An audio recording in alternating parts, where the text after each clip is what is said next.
Hey everyone, how's it going? It's Russell here, and if you've been watching the channel, you'll know that I think anyone who's investing in digital assets should absolutely be using a hardware wallet. And on the channel, we've covered hardware wallets in the past, like the Ledger Nano X, but today we're going to look at a hardware wallet that is definitely of the more premium variety, and this is the Grid Plus Lattice1.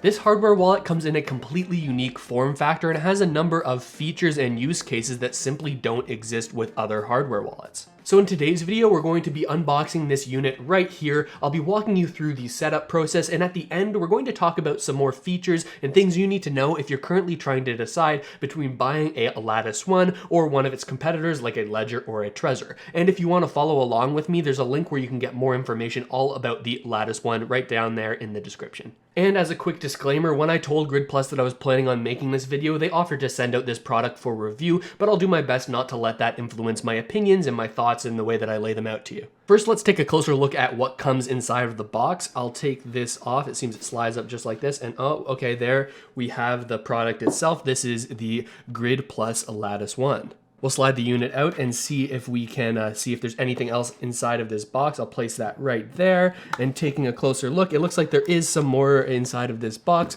You can see a closer look right here. This is your Grid Safecard. We'll talk more in a moment about what exactly that does, and it looks like there's actually some more instructional guides at the back here when we open this up and get deeper inside. Now that I've got the box open, I can see it comes with roughly 4 components in the box. We've got the unit itself, of course, and we've got an Ethernet cable so you can plug directly into your modem or router, but I believe the unit itself is Wi-Fi enabled, so I think this is not exactly a mandatory. And we've also got the power cord here, of course, and we've got the Safecard. Now, the Safecard is the most interesting thing, I believe, about the Grid Plus Lattice1 that doesn't really actually translate over to other hardware wallets.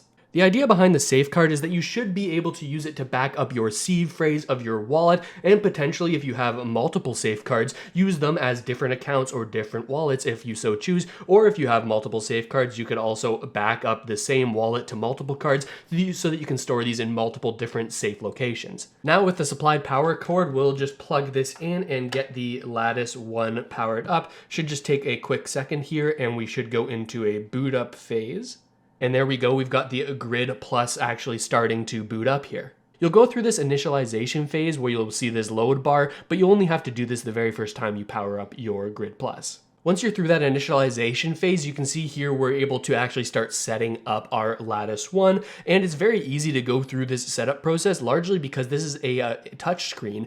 You'll notice on some of the competitor products like the Ledger, to navigate you actually have to press all of these small buttons and sort of go one step at a time through the menus. But my guess is that with this Lattice1, it's going to be a lot easier to set up and navigate because of the larger touchscreen. The first thing you'll need to do is set it up on your Wi-Fi. Now, if you have your Ethernet cable plugged in, you likely won't get this step, but I'm going to quickly go through here and get this connected to my local network. Next, you'll need to set up your device PIN, make it something that you can remember because you'll likely be needing to unlock this Lattice1 fairly frequently. Since this is a brand new unit out of the box, there's no wallet yet instantiated on the device, so we're going to click Let's Go and set up our new wallet. Now, we have a couple different options here. The first one is to generate a wallet, create a new one, restore one from a seed phrase, or restore from a Safecard. So in a worst case scenario, if anything were to happen to your Grid Plus unit and you still had your Safecard from your previous one, then of course you could buy a new unit and access all of your funds that way. But for the purposes of this video, we're going to generate a new wallet, and you have the option to create a passphrase for this wallet. We're going to skip this step for now, and we're going through this finalization phase of our setup for our new wallet. Next, your Lattice1 will prompt you with your 24-word seed phrase. Now, I recommend you write this down and store it because this is what will be used to restore your Lattice if anything were to happen to the wallet. It's super important to keep this safe and only in hard copy. Don't keep this on any sort of cloud storage place because any hacker could get access to that information and access to the funds stored on that wallet that's secured by the seed phrase. Now, you're also going to be able to back up your wallet with your Safecard, but I do recommend as a backup to also write down your seed phrase on a hard copy and store it in a safe place that only you know about. The next thing you'll see is this tamper mesh notice. Essentially, this is explaining to you that the Grid Plus, if you were to ever take it apart, or if some other third party that was looking to gain access to your wallet took this apart in order to try to compromise the device, well, the Grid Plus is programmed to no longer function if that were the case. So this is just saying, hey, don't open this yourself in order to try to service it or repair anything. Then, like I said, you'll be able to back up your wallet with a Safecard, and we're actually going to walk through that process today. So we're going to start by clicking this Start button and follow these instructions.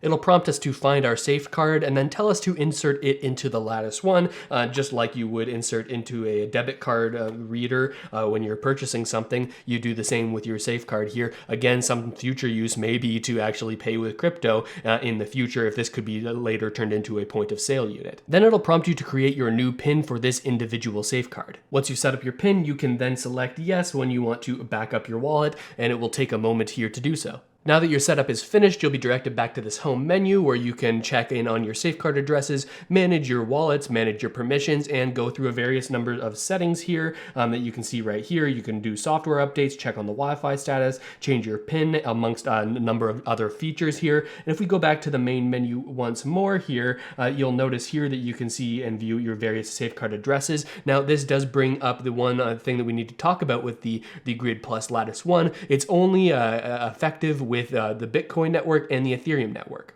This gives you the ability to secure both your Bitcoin addresses and your Ethereum wallet addresses with the Grid Plus Lattice1. Of course, Bitcoin, you have the one asset Bitcoin to transfer back and forth while using this wallet, but you may already know that with the Ethereum network, you have access to any of the assets that are secured by the Ethereum network. This means any ERC20 token, there are so many, as well as NFTs and other digital assets that are, again, secured on the Ethereum network. And that gets into some of the differences between the Grid Plus Lattice1 and the Ledger Nano X, two of the largest competitors in the hardware wallet space. The first and most obvious difference is, of course, the size of these hardware wallets. The Grid Plus Lattice1, of course, seems like it's designed to be in one location all the time because of its larger form factor, whereas the Ledger Nano X or the Ledger Nano S, which is even smaller, might be better to take around with you if you're more portable or if you're looking for something that's more portable. But of course, with this smaller form factor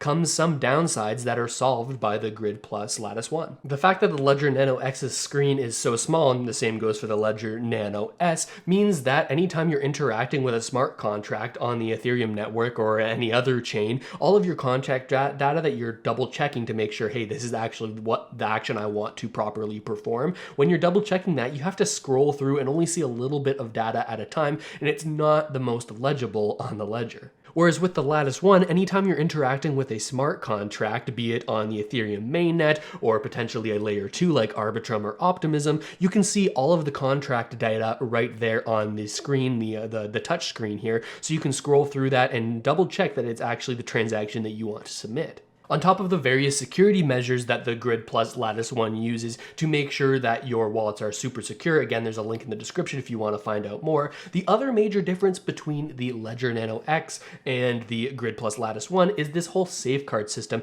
and I think it's actually quite intuitive and very future-proof with where the world may be going in the next decade or so. As digital wallets secured by the Ethereum network get more and more popular and more widely adopted, I think the Safecard feature will be very handy. Imagine a world where you and both your friend have a Grid Plus on their desk and you don't want to bring your laptop, but for some reason you need to make a transaction while you're at your friend's place. Well, you might be able to just bring your Safecard, and then you are the only one that knows your Safecard pin, so you can plug it into their Grid Plus, they can unlock the device for you, and you can do any transaction you want. Another potential future would be having Grid Pluses as different point of sale mechanisms at various stores. Say a larger demand comes into place for people to buy digital or buy physical goods with cryptocurrency, well then you could of course carry around maybe a wallet that has less funds on it but more of your active funds for physical purchases. Well, you could store that on a Safecard and walk around to the various different points of sales that all have devices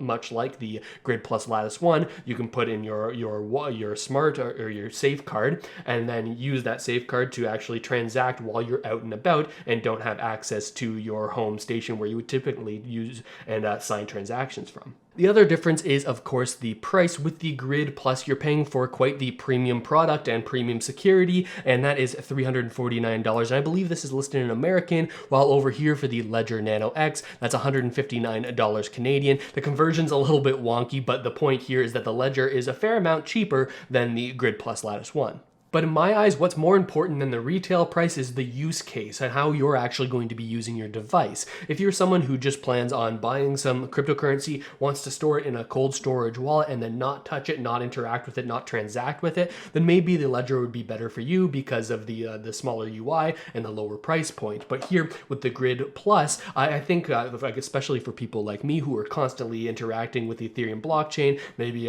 buying NFTs, interacting with smart contracts, taking advantage of various DeFi protocols, well then you're going to be signing transactions very, very frequently, and that's the use case that I think the Grid Plus will most likely come in handy for, because again of the large screen you can see through the contract data, double check it, and of course it's just a lot more user friendly than tapping through the individual buttons on the Ledger to go through various menus to get to where you want to go. But that just about does it for my review and unboxing of the Grid Plus Lattice1. I recommend that you take a look at the link in the description if you want more details. Of course, there are a number of features we couldn't cover in today's video, and if you want to read up more on the security features, of which there are many with the Grid Plus Lattice1, again, you can follow that link in the description, and if you decide to purchase with that link, it'll help support the channel as well. And of course, if you have any comments or questions, leave them for me down below in the comment section. Also in the description, there'll be a link to a Grid Plus's Discord channel, and they're very active in there. So if you need any support or have any additional questions that I may not be able to answer,